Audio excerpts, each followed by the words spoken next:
আমরাই পুড়িয়েছি, আমরাই মেরেছি, এটি কোনো সন্ত্রাসীর স্বীকারোক্তি নয়।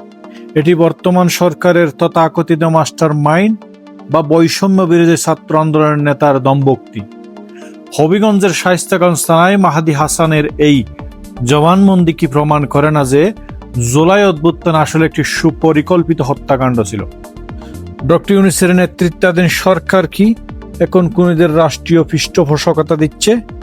বিপ্লবের দোহাই দিয়ে কত হাজার পুলিশ আর সাধারণ মানুষের রক্ত দামাচাপা দেবে এই অন্তর্বর্তী প্রশাসন? বাণিজ্য আমরা টানা কিন্তু পুড়িয়ে দিয়েছিলাম, এসআই সন্তুষ্টি কিন্তু আমরা জ্বালিয়ে দিয়েছিলাম।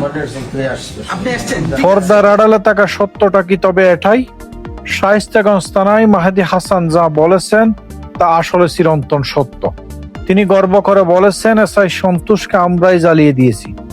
একজন পুলিশ অফিসারকে পিটিয়ে মেরে গাছে ঝুলিয়ে রাখাই কি রিফর্ম বা সংস্কার? আইন হাতে তুলে নেয়াই যদি বিপ্লব হয়, তবে দেশে আইনের শাসনের প্রয়োজন কি? গত ১.৫ বছরে এই সরকার মুখে মানবাধিকারের কই ফোটালেও নিজেদের মেটিকুলাস ক্যাডারদের খুনের স্বীকারোক্তির পরও তারা কেন নির্বাক? জুলাইয়ের উত্তাল দিনগুলোতে দেশের বিভিন্ন থানায় যে গণহত্যা চালানো হয়েছে তার দায় কি এখন মেহেদী হাসানদের মতো তথাকথিত সমন্বয়কদের কাঁধেই বর্তায় না? অথচ ইউনূস সরকার এই খুনিদের বিচার করার বদলে তাদের রাষ্ট্রীয় মেহমান হিসেবে আপ্যায়ন করছে। সিরাজগঞ্জের এনায়েতপুরে ১৫ জন পুলিশ সদস্যকে জবাই করে হত্যার পর আগুন দিয়ে পুড়িয়ে দেওয়া, কিংবা যাত্রাবাড়িতে পুলিশকে ঝুলিয়ে রাখার বিভৎসতা, সবই কি তবে এই বিপ্লবীদের পরিকল্পিত কাজ ছিল? মাহাদী হাসানের এই বক্তব্য আওয়ামী লীগের সেই পুরনো অভিযোগকেই অকাট্য দলিল হিসেবে প্রমাণ করে দিল। তথাকথিত জুলাই বিপ্লবের পর আওয়ামী লীগের নেতাকর্মীদের বিরুদ্ধে ঢালাওভাবে শত শত হত্যা মামলা হলেও মাহাদী হাসানদের মতো প্রকাশ্য খুনিরা কেন এখনো জেলের বাইরে? ৫ই আগস্টের পর হওয়া মামলা ও হত্যার কোনো বিচার হবে না। সরকার কি অলিখিতভাবে খুনিদের ইন্ডেমনিটি বা দায়মুক্তি দিয়ে দিয়েছে?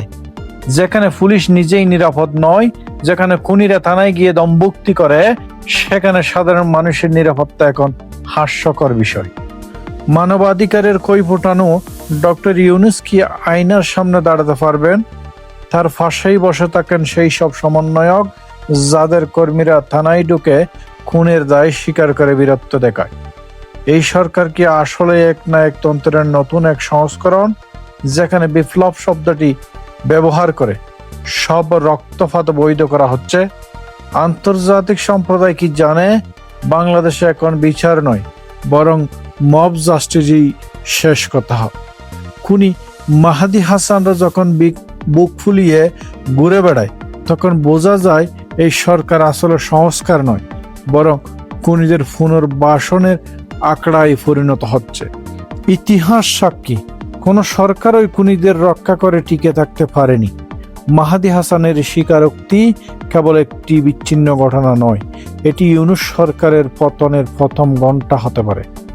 পুলিশের রক্ত নিয়ে যারা হোলি খেলেছে, তাদের বিচার কি এই অন্তর্বর্তীকালীন সরকার করবে, নাকি তারাও এই খুনের মিছিলে শরিক হবে? সময় ফুরিয়ে আসছে, জবাব ডক্টর ইউনূসকেই দিতে হবে।